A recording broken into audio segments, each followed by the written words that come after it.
La société Atexis. Donc Atexis, pour présenter brièvement la société, donc on est une société qui a maintenant une quinzaine d'années d'expérience, d'ancienneté, donc plus trop une start-up dans le monde des drones. On a deux implantations aujourd'hui en France, une ici, donc on est opérateur de la zone aérienne et on a nos laboratoires de fabrication, d'intégration qui sont sur place, et on est opérateur de la zone, et grâce au C2RD, on a pu s'implanter effectivement ici à Pourrières, et aussi en région à Angoulême, près d'Angoulême, où on est en train aussi de construire une usine. Donc sur ces deux régions, on est actif avec de l'activité qui est aussi bien au niveau de la R&D que de la partie formation et de la partie service. Donc c'est vraiment nos trois domaines d'activité. On fait des drones, conception de drones sur mesure, aussi bien voilure fixe que hélicoptère que multirotor. Et on a un certain nombre de partenariats et de clients que vous pouvez voir sur la slide. Une référence importante avec la Poste, puisqu'on fait des livraisons de colis par drone avec des lignes de livraison qui sont opérationnelles ici dans le Var et en Isère.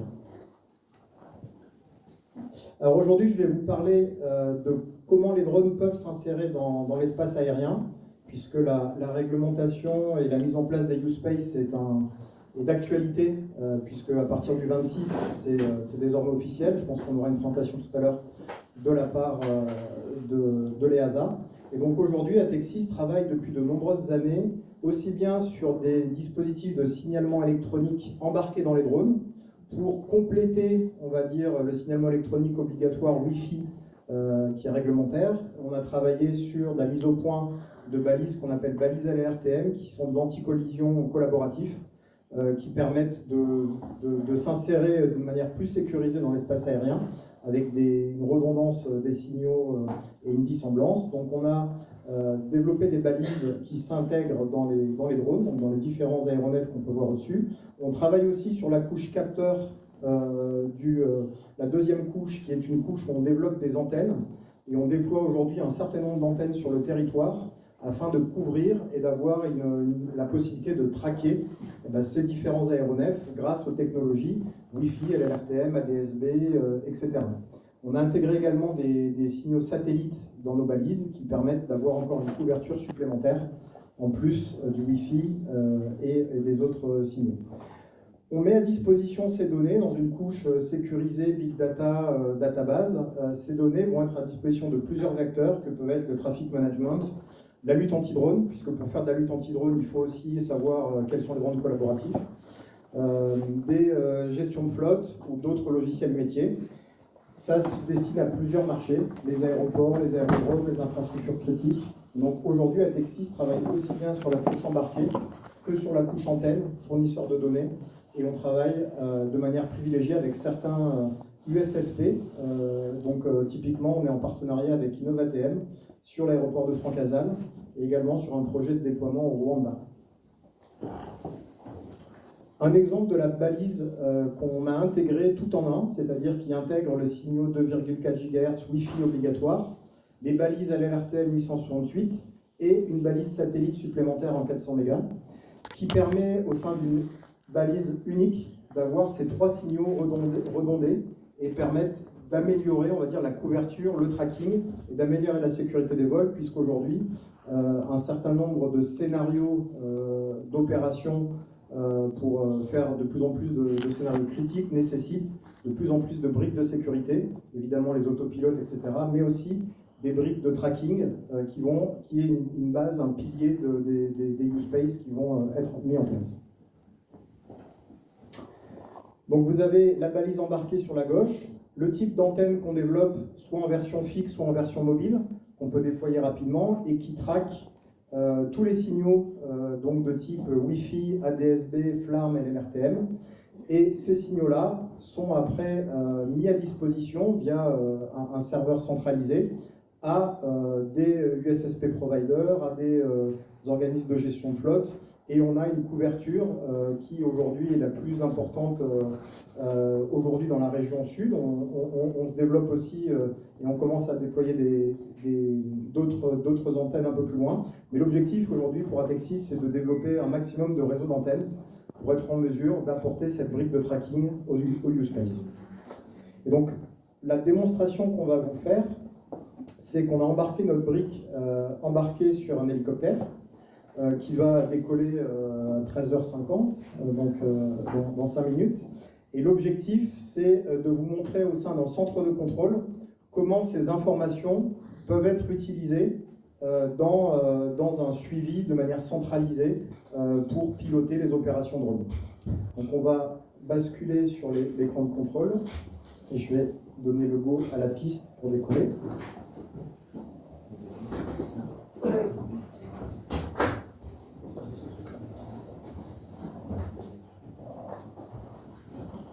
Alors, donc on a simulé un centre de contrôle qui est live, puisqu'on va voir typiquement les machines décoller, et où on a mis un certain nombre d'informations dans ce centre de contrôle que je vais vous présenter.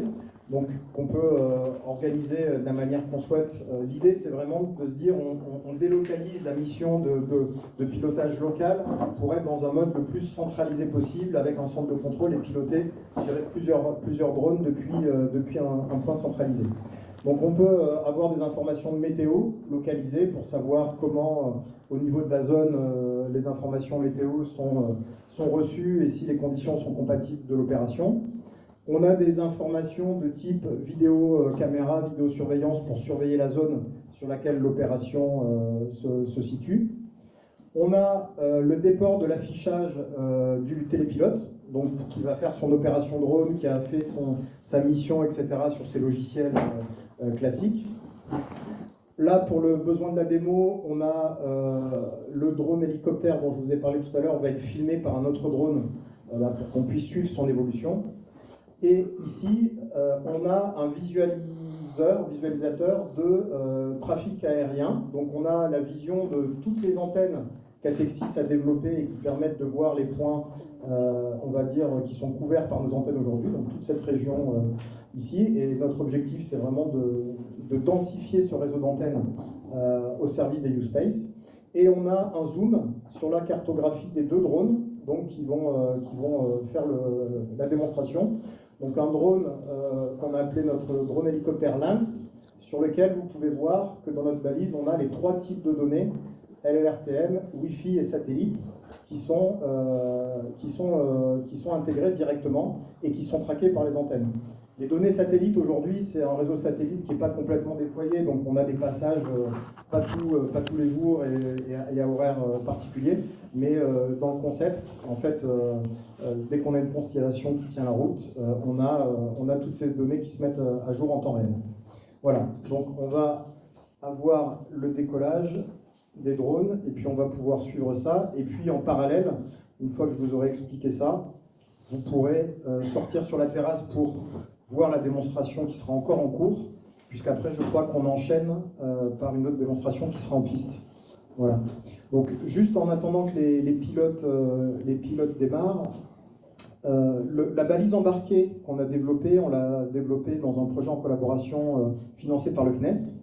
Donc je remercie au passage, puisqu'ils nous ont permis d'intégrer ces 3 technos dans une balise unique qui permet aujourd'hui d'être un composant important dans nos dossiers quand on fait des demandes d'autorisation spécifiques, donc c'est des choses qu'on intègre. On a également pu financer une partie de la partie centre d'opération grâce à un financement complémentaire de la région, que je remercie également au passage, parce que ça me donne l'occasion de présenter ces premiers résultats. Et donc aujourd'hui, encore une fois, l'idée c'est de voir comment dans notre région, déjà dans un premier temps, mais plus largement, on peut déployer un réseau antenne qui est le plus large possible. Donc, je redonne le go, troisième fois. Donc si vous avez des questions, n'hésitez pas. Après, je descendrai également en piste si vous voulez en parler. Mais l'idée vraiment, c'est de voir comment, grâce à un système de tracking et d'antenne qui soit le plus diffusé possible, on peut fournir des briques de base au service U-Space, dont un des services est le service de tracking, d'identification des drones. Et donc aujourd'hui, il est primordial que pour déployer des U-Space, on ait ce type de briques qui soit intégré dans le système U-Space et que les U-Space providers, les USSP, récupèrent ces données-là, afin de garantir la sécurité de l'espace aérien et la cohabitation des différents aéronefs au sein de l'espace.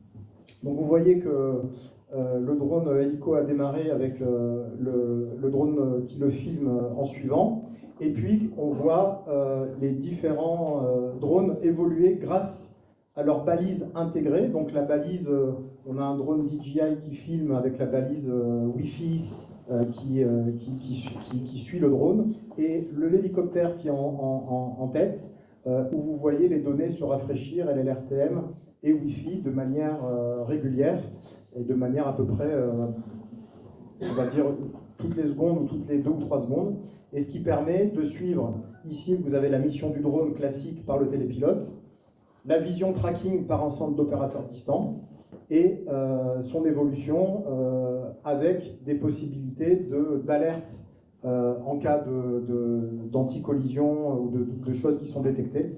Mais aujourd'hui, voilà, c'était l'objectif de vous montrer un petit peu comment on pouvait intégrer au sein d'un centre de contrôle, on va dire, l'ensemble des briques qui pourraient constituer une unité centralisée d'opération drone dans lequel on a les informations nécessaires pour faire du pilotage à distance.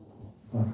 Et donc ces projets, ces solutions en particulier sont applicables entre autres pour des usages liés à la logistique. Et donc le pôle Safe, on travaille beaucoup sur ces sujets-là depuis l'année dernière avec notre écosystème, comme Atexis et d'autres, et avec des utilisateurs finaux comme des hôpitaux, l'hôpital de Nice, Menton, la PHM, avec des premières démos qui ont démarré, comme l'a dit Grégory, et notamment une démo qui aura lieu sur un vallée de la Roya, un environnement réel au mois de mai. Et donc on travaille avec les différents utilisateurs hospitaliers ou laboratoires privés pour mettre en place un certain nombre de démos dans les 3 années qui arrivent sur différents territoires qui pourraient permettre de mettre en évidence certaines briques, certaines parties de solutions comme celle présentée par Atexis. Et l'ambition qu'on aurait, ce serait peut-être d'arriver en région sud. Donc l'ARS, l'Agence régionale de la santé, soutient ces projets et aimerait que la région sud soit un peu la zone géographique un peu pilote de ces usages drones pour la santé. Donc elle va soutenir cette année à hauteur de 120 kg €, je crois, pour les premiers projets. L'ambition serait de mettre en place, à l'issue de ces projets, une première ligne en région sud qui permette effectivement de faire de l'usage du service, même si aujourd'hui il n'est pas optimum, mais pour des usagers santé. Voilà, donc si vous n'avez pas de questions en direct, je pense qu'on peut continuer à voir la démonstration en sortant par la terrasse, et puis après en se dirigeant vers la piste, puisque c'est la suite des démonstrations qui auront lieu là-bas, et avec plaisir pour répondre à toutes questions.